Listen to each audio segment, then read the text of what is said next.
Today we shall once again immerse ourselves into the forbidden and reviled history of chaotic influences throughout our galaxy. There has never been a time throughout our sordid past whereby an individual has successfully breached the realms of chaos and returned unscathed. For once you stare into the warp, it is sure to stare back into your very soul. You must remember that the dark gods care for nothing but their own power, and they will readily corrupt the minds and hearts of every living human if it means that they can gain some form of advantage over their demonic siblings. Far too often, however, these foul, warp-born entities will target a lost soul who is in a position where their eventual chaotic influence can spill out to drag others under the tainted swell of heresy. With that in mind, today we will be exploring the tale of a most heinous character whose name has been struck from all but the most ancient of Terran texts. This figure would be the Primarch of the 14th Legion, named as Mortarion, the Death Lord of Barbarus. His repugnant degeneration from a mighty son of the Emperor to becoming nothing but an abominable and oozing demon prince of Nurgle may be perceived by some as rather tragic, but make no mistake, he chose this dark path for himself, and he should receive no mercy for his loathsome actions. You must remember that he willingly joined with the arch-traitor Horus during the fabled hours of the Great Heresy, and for this most abhorrent of treacheries he should be shown no mercy. To fully understand the story of his malign downfall, however, we must first learn of his calamitous upbringing upon the toxic and feral world of Barbarus. We will explore the world itself, seeing the intensely noxious and cragged landscape which Mortarion would soon come to call his home.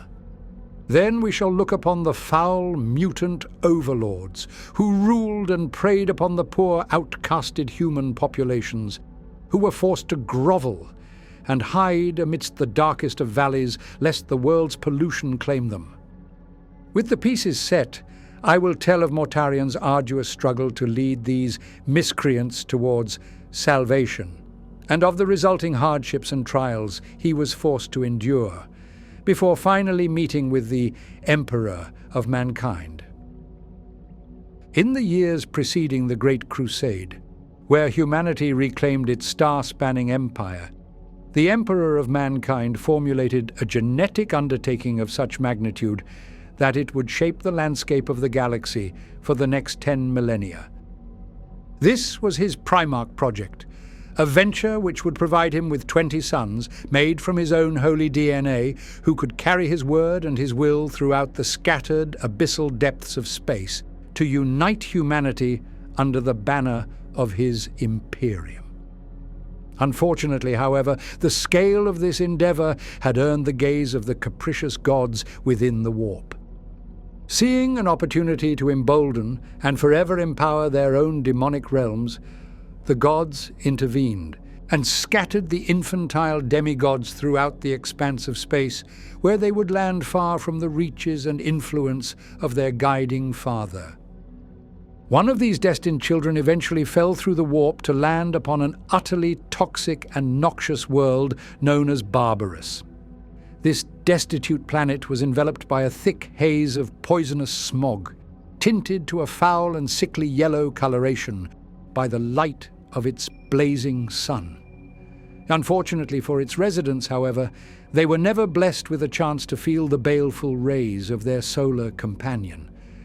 The constant spewing of thick, virulent chemicals would rise higher and higher, only to coalesce into occlusive clouds within the upper atmosphere, completely blocking any amount of sunlight from reaching the world's surface. As a result of this, the planet was forever locked in a pitiful state of darkness, illuminated by only the crude equipment of the godforsaken tribesmen who called this woeful realm a home. One may think that in such dire conditions, the population of Barbarus must have been united against their shared struggle. However, this was far from the case. Instead of finding commonality between each other, the populace was broadly split into two distinct groups, which were each splintered into small tribes and clans who would war and raid each other's settlements. The first group would be the descendants of the original human settlers who had found their homes only within the deepest valleys and under mountainous crags. In these regions, the toxic fogs were far less dense, and so the meek settlers were able to form small farms and communities, barely being able to scrape by an existence within the Stygian shroud. The second group, however, were markedly unhuman, and these were known as the Overlords. There is much speculation regarding this terrible group. Some imperial scholars believe them to be a species of Xenos, whereas the mythic folklore of Barbarus claims that they were once human in their ancient past. But after consorting with the dark forces of the warp, they shifted and grew into their new twisted forms. Standing at around thrice the height of a human, they were true giants, and despite their rather haggard and gaunt appearance, their imposing and powerful frames would prove to be far too great of an opponent for any destitute human to fell. These mutants held utter dominion over their world, having wrangled control of the malnourished humans and even over death itself.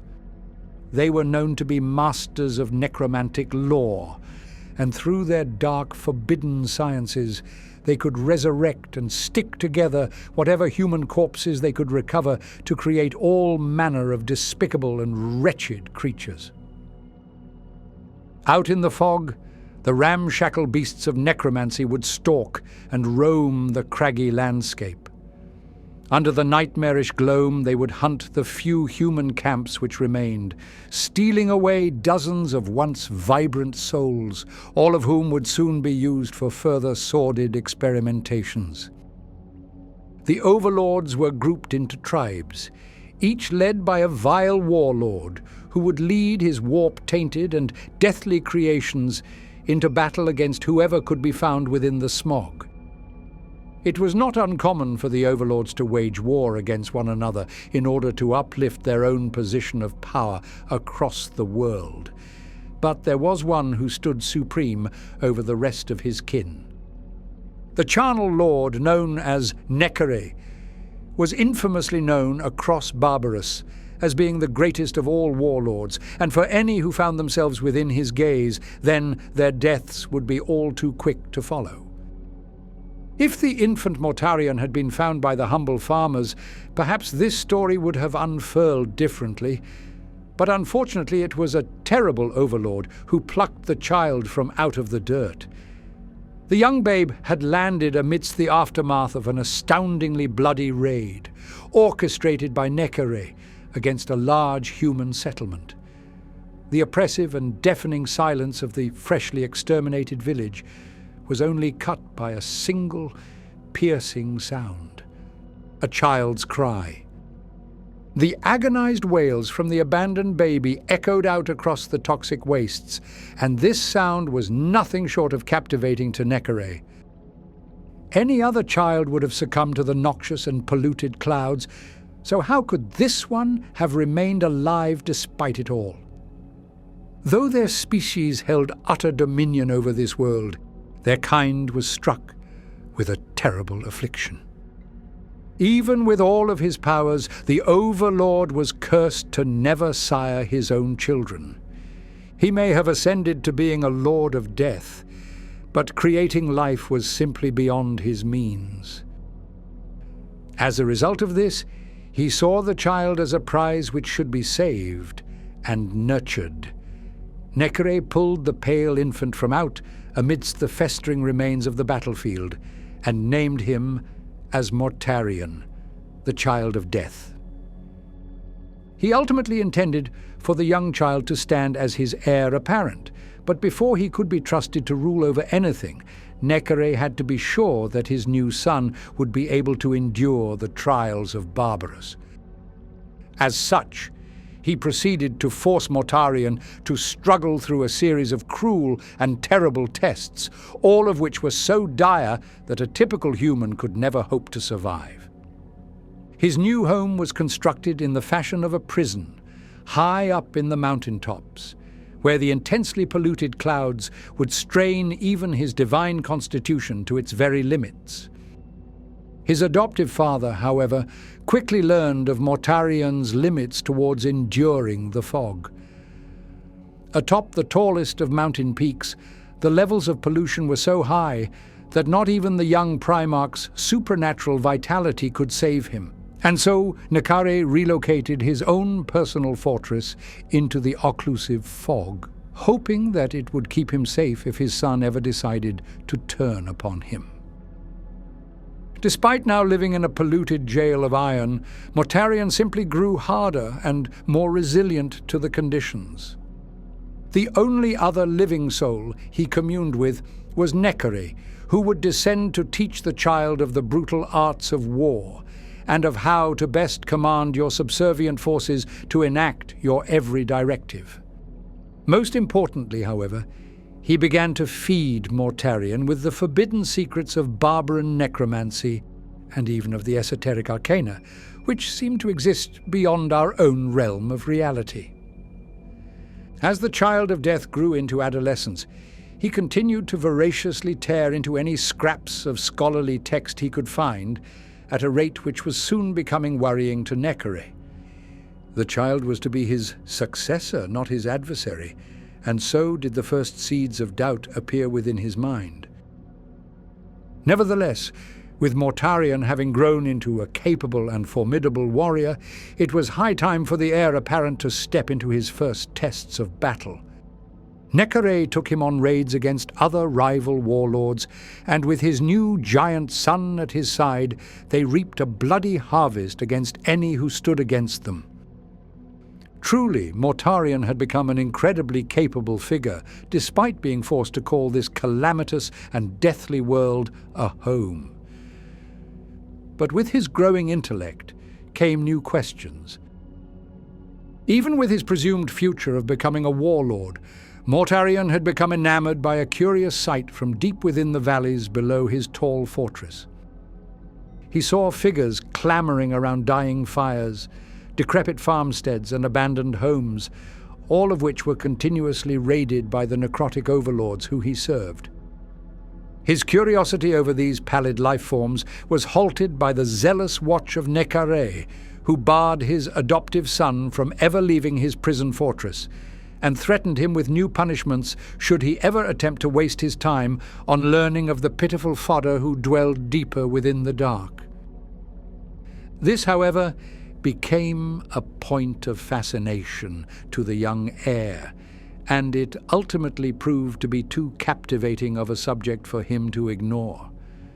Mortarion was not ignorant to the fact that he was different from the overlords who surrounded him.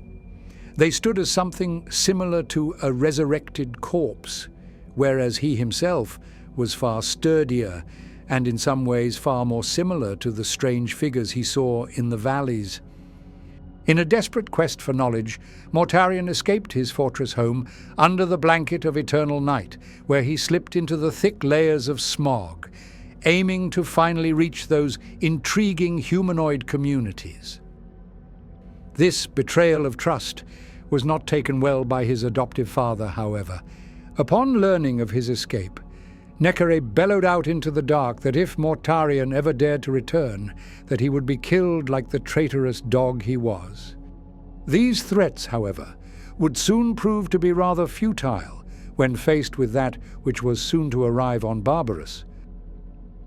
During his descent, Mortarion delved deeper and deeper through the smog, passing crumbling ruins and toxin-filled pools of putrescent acidic rainwater.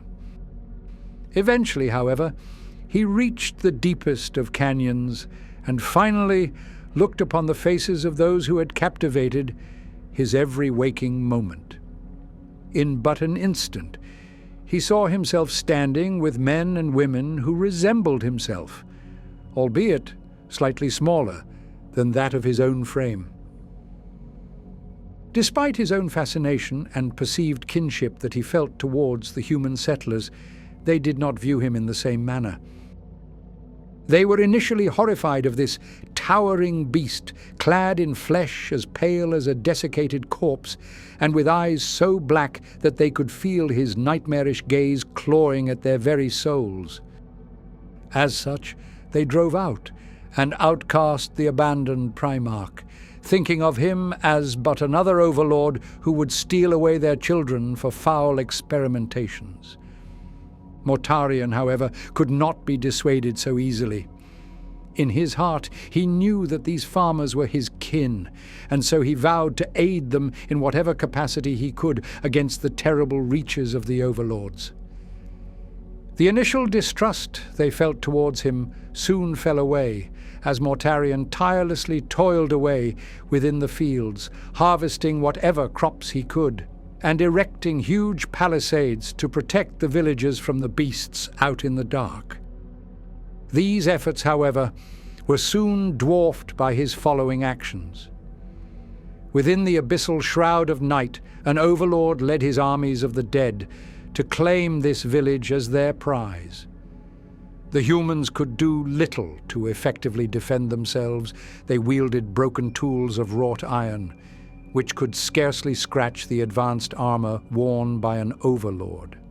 Thankfully, however, they were not forced to fight alone. Mortarion, wielding a gigantic scythe, rushed into battle to defend his people. He carved his way through the ranks of necromantic constructs before finally beheading the nefarious overlord, making it the first to have been killed by humankind. This action utterly cemented Mortarion as a true ally to the farming community, who could now no longer doubt that he was to be their savior.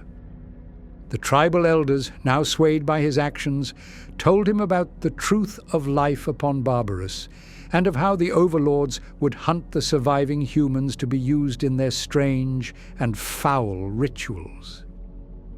Utterly disgusted by what he heard, Mortarion pledged himself to the forlorn settlement, where he vowed to free them from the oppressive yoke of his father's rule. He promised that he would lead the humans of Barbarus to victory against the overlords, so long as they trusted him with the mantle of leadership. The tribe, whilst initially wary about an open war, were compelled to agree after witnessing his heroic actions during the prior battle.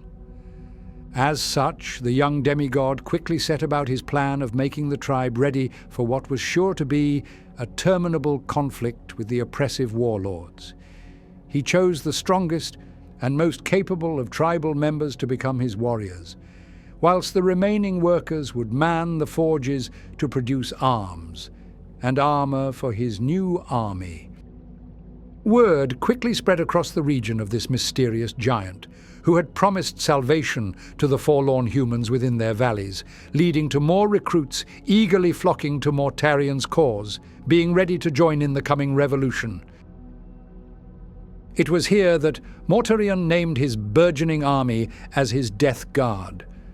The armorers and forge masters had produced sublime suits of thick, durable armor with encapsulated rebreather systems, which allowed the new warriors to fight ever higher amidst the polluted clouds. With their new equipment, Mortarion led his people on a brutal campaign across the world of Barbarus, slaying countless overlords and bringing new human tribes under his own fold. Eventually, after years of fighting, Mortarion had scoured the tainted presence of the overlords from all but one region, and that would be from his old home. The final lording mutant left standing was Necare, the greatest of his kind, who resided in a fortress so high up in the clouds that none could be sure of surviving even the air itself. With that in mind, Mortarion found himself utterly consumed by doubts. Though his army had been successful in their battles, could he really be sure that they would be able to claim the imposing fortress? Or would he simply be damning his newfound human companions to a sure death at the hands of his adoptive father? He was eventually persuaded to call off the assault by one of his warriors, Callus Typhon, who advised Mortarion to not proceed unless he was absolutely sure that a victory could be reached. After a short period of saddened reflection on his situation, Mortarion returned to the village only to hear that the humans who he had promised to save were now speaking of a new stranger who had given them hope of salvation through a different means. Angered by this interference, he stormed through the village grounds until he finally found the mysterious stranger conversing with the elders of his village. Skipping over any introductions, Mortarion proclaimed that they were poised to snatch victory from the oppressive warlords and that the aid of any outsiders was not welcome to their cause. Quietly and calmly, the stranger explained his position, in that he also wished for Barbarus to be free from the rule of the warlords, but that the humans had a duty to swear fealty to the imperium of man as a faithful world to all mankind. He went on to recount that the elders had informed him that the final bastion of oppressive rule was appearing to be too great of a challenge to overcome. As such, the stranger offered his own armies to aid them in this final assault, promising them that he would grant them their ultimate victory against the charnel lords. Mortarion, however, was utterly disgusted and enraged at the concept of having his own victory stolen from him at the final moment by an outsider, and it soon seemed that the two may come to blows over this argument. Seeing the futility in conversation, the stranger decided to offer Mortarion with a simple challenge. He promised that if the Pale Warrior could ascend the mountain and defeat the final overlord alone, then he would leave Barbarus and never return. However, if he was unsuccessful and failed in this quest, then the stranger's forces would ascend to finish the job themselves, and that if Mortarion survived, he would be forced to bend the knee to the Imperium and swear loyalty to the stranger as his lord. With his heart burning with rage at such a proposition, Mortarion took up his arms and departed the village, intent on finally ending the rule of Necare once and for all. Mortarion climbed the bare, mountainous face for days, dragging himself higher and higher into the dense clouds of toxic, polluted smog. As he ascended, the increasingly noxious fumes began to corrode and eat through his rebreather system, and it wasn't long before he began to feel the foul gases clawing into his own lungs. Despite it all, he continued his climb, driven by his maddened obsession with proving the mysterious stranger below him as wrong. As he finally reached the mountainous peak, even his thick armor had started to corrode and fall away, leaving parts of his skin exposed to the raw and lethal atmosphere. Gasping for virulent air, Mortarion stood himself up and looked upon the gates of the fortress which he once called a home. With a rasping bellow, he called out for Necare to emerge and face him as a man in single combat. But even as a demigod, Mortarion was still a human, and the pestilent fumes were simply too much for him to bear. He fell to his knees, feeling his very soul being consumed by the rot around him, and as he drifted in and out of consciousness, he looked up to see Necare striding out of his fortress towards him. The overlord silently marched out onto the rocky landscape, wielding a blade which would soon find its home within his adopted son's corroded and rapidly degrading throat. Nevertheless, Mortarion, looking at what he believed to be his final sight, saw not his own death, but the fated intervention of a stranger. He saw the mysterious figure stepping forth from the shrouded fog as a blinding light, and with a single stroke of his blazing sword, he saw Necare fall to the ground, killed by the cursed and unwelcomed outsider. Seeing his failure cemented before him, Mortarion collapsed to the ground, with his weakened hold on life finally giving out, leaving him in an abyssal state of unconsciousness. This, however, was not to be his end. Days after, the young lord finally awoke from his comatose state, only to find himself back in the village, with the stranger sitting by his side. The mysterious figure informed him of what had transpired, and told of how he saved his life by carrying his broken and poisoned body back down from the toxic mountaintop to the village grounds. The stranger then reminded him of the terms of their challenge.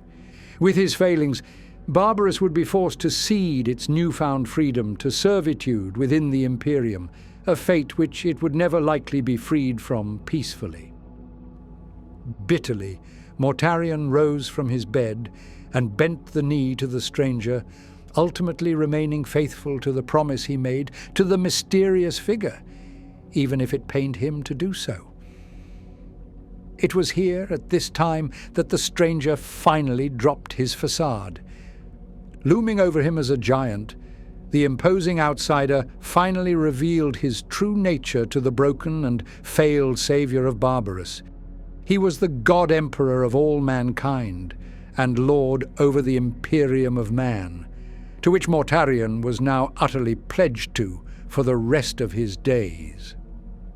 Ever a being who was filled with secrets, the Emperor proceeded to speak of Mortarion himself, where he revealed the truth behind his supernatural abilities, which clearly set him apart from the rest of the human tribesmen. He was a Primarch, one of 20 children, who would guide humanity through the stars as its generals and ultimate rulers. Furthermore, as a Primarch, Mortarion was to take on the mantle of leadership over an entire legion of the Emperor's own Astartes warriors, who went by the name of the Dusk Raiders. He was told of how the Marines were formed from his own genetic material, and that they would unflinchingly follow in his every directive. The only caveat given was that Mortarion must fulfill his pledge towards the Imperium. He would be permitted to act in any way he deemed appropriate, so long as his efforts were solely focused on expanding the great fold of humanity by uniting the known worlds and stars of our galaxy under a unified banner. Mortarion, upon hearing of his destined role within the Emperor's ambitious symphony, collected himself and honored his agreement by joining as the head of the 14th Legion. Despite this lofty position, however, his mind was utterly and relentlessly captivated with the old thoughts of Barbarus. He had been robbed of his only chance to save the humans who had trusted him to lead them to victory, and worse still, he could never turn back time to gain vengeance over his late adopted father. Mortarion suddenly found himself thrust into a situation with peculiar similarities to his old life. He had a new father figure who held absolute dominion over him, and Barbarus was locked into a servile state towards masters who would gladly exploit its poor denizens. Seeing nothing but bitter failings before him, these feelings of ineptitude and the vicious desire to seek vengeance eventually seeped into his very soul, and his judgment would be forever tainted. Soon after taking command of the Dusk Raiders, Mortarion stripped them of any and all pre-existing iconography, choosing to rename them to that of the Death Guard. Any cultural or inherited characteristics from their prior days were burnt away and killed, leaving the newly named Legion to rise from the ashes as a relentless and uncaring force. The Death Guard were remorseless in their early campaigns, resulting in the forceful subjugation of countless worlds, all of whom felt the full brunt of pallid steel forcing them into compliance. In addition to being rather wasteful in saving the lives of humans upon their captured worlds, Mortarion became infamous for leading his legion through huge battles of attrition, where he would readily see thousands of his own Astartes die if it granted him a victory. This resulted in a desperate need for new recruits, and the only planet which was permitted to supply the Death Guard with aspirant members was to be Barbarus. Perhaps as a sickening plan, Mortarion saw around 2/3 of his legion killed, only for them to be replaced by the natives of Barbarus. It would not be until the first fated salvos of the Horus heresy upon the stained battlegrounds of Istvan that he could finally fulfill his desire to purge the legion of the rest of their Terran recruits. But that is to be a story for another day. The actions of Mortarion resulted in the warriors of the Death Guard being incredibly durable and shockingly resistant to harsh conditions. Their recruitment populace had endured generation after generation of life upon one of the most inhospitable planets found across the galaxy, and their brutal campaigns only strengthened their already insurmountable resolve. With the Dusk Raiders having been reformed and refitted into the Death Guard, the Legion proceeded to rejoin with the Great Crusade, where they cut a careless and bloody swathe throughout the stars, caring only for victory and nothing else. This shall bring an end to our tale of the origins of Mortarion and the Death Guard. We can only speculate as to how his story may have played out differently if he was successful in defeating Nekari himself, but fate had other intentions for him that day. I shall soon return to tell of the remaining chapters of Mortarion's sordid tale. We all know of his eventual betrayal of both the Emperor and of the Imperium, but we shall soon delve into the forbidden secrets as to why he chose to join with the Horus heresy and whether or not he was manipulated by a most treacherous yet trusted figure.